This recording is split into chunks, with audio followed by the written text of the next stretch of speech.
I stupidly erased or deleted my personal Gina B Motif file from my Wilcom DE software.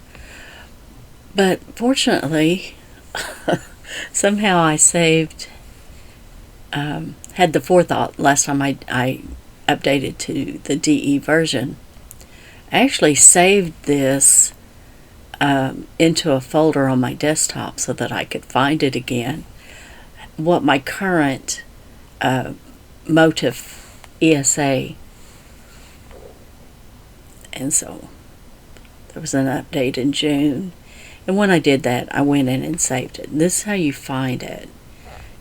You're going to go into your C drive, program data, and not just your programs, but program data. Find your Wilcom folder, Embroidery Studio, and Motifs. This is one that was shared by another member. And it actually installs as a Merrill. It doesn't go into my folder. So here is my personal folder. From here, I'll copy. That puts it on my Windows clipboard. And I'll just minimize this. Then I'm going to open... Oh, forgive me. This is where I copy it from the what I had updated. So I'll copy from here. Good thing I just minimized that. I'm making all kind of mistakes.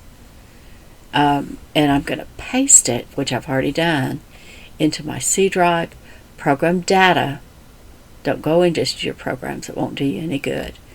Wilcom, Embroidery Studio, and Motifs. And I've just now pasted it into that folder. Now, if your software is open, you'll need to close it. And I've closed and I've opened it back up.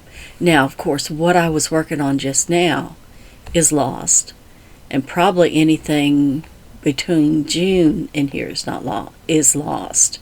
But I have to tell you, I had knees replaced about that same time. I had both knees done, and so haven't been able to sit at the computer much, so I'm hoping I didn't lose much more than that. So far I'm not finding what I'm missing. So I'm about to recreate this, but I want you to see that my other things that I had saved in June, let's just make a circle. And let's take this to our outlines, motive runs.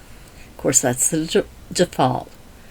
But there is my Gina B. Just a few minutes ago, I made another video. She's showing you when I was still in shock and showing you what I had done. This said NA, not available. But now when I go into it,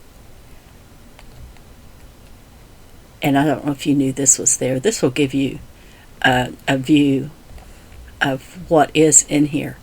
And so I can, most everything is here. Like I say, I've just recently started playing with the Merrill stitch again. That's an old one. That's from back in March. My ring and chain is still there. That's a tatting motif. Now I've tried it in several ways. This is an off the edge rickrack. That's real fun to do. But these things are all still there, and now I'll just go in and since I had actually saved what I was working on today, it'll be a quick thing to put this back in there. So if you want to ride along with me, we'll go ahead and do that. I'm gonna close this just to get it out of the way. I think I am. There we go. Okay, so I don't need this one. And see, that makes a pretty chain stitch, but it's one that I drew from, it was originally drawn about 30 years ago when the 1630 machine came out. So we'll get rid of that. And so what I want to enlarge, and I've hidden a couple of the other, my test that I was making. So I'm going to select what it is that I want to make a motif out of. And What makes this easy is to touch 0 on your keyboard so that it's as large as you want it to be. And this morning when I was playing with, it was throwing in some extra stitches, and I didn't remember that happening I think I was playing with this in March, before surgery. So I made some changes to it today, and I like it better. So I'm going to go into Object, Create Motif, and of course I don't want to put it, that's kind of a standalone, it's not a folder. Or maybe Gary did make a folder, but I want to be sure I put this in my folder. And I'm just going to title this one Today's Date, and I'll have it remove the color changes, remove other functions. A lot of times when I create a motif, if it has moving parts, I'll do this in separate colors. Well, this is going to eliminate that for me, but I'll keep my original in case I want to go back and change it again. 6 months from now, I may decide I don't like this one, and I can, because I've saved the different components, I can go in and fix it. So from here, we'll say OK, and I'm going to go ahead and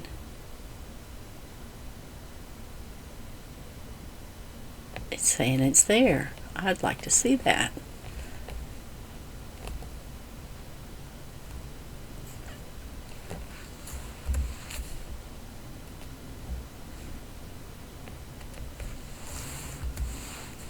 Let's try this again. Did I just miss it?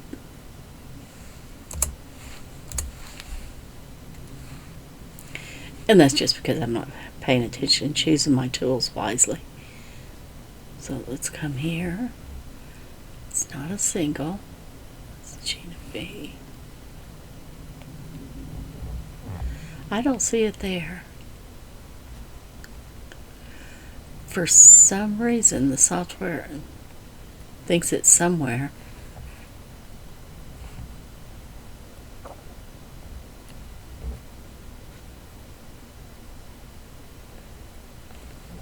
All right, let me get back on track. And I'm just going to save over wherever it thinks it is. Touch 0 to make this large to deal with it. And now we'll go to Object, Create Motif. Let's call this one 11, 21, 24. And we'll say OK. Say OK. Somewhere it thinks it's holding it. And this one starts on this side. I'm going to place the placement line in the middle of the work. So I'll hold Control to constrain that line to be straight. And it's giving me clues. If I turn loose right now, I'll lose it. But it's giving me clues. If you look in the lower left menu bar down at the way bottom of your screen, and I'll say Enter. It says it has been created, and it's in the Gina B set, and that's exactly where I want it. I'm going to touch 0, and I'm going to go ahead and eliminate this one. Oh, can't because it's hidden. Boy, I'm taking you on a ride today, aren't I? Okay. Let's get a circle. Hold Shift. Enter. Still not paying attention, am I? And even though I want this on the inside, it's a quick fix to come into Edit, Reverse Curves, and now they're on the inside. So from here, let's go 0 to fill our screen. I'd like these closer together, so I'm going to change my spacing. So you can change this however you'd like it. I think 3.5 is working out for me. And then when it sews, I put this note on here to help me remember that I need to reverse it.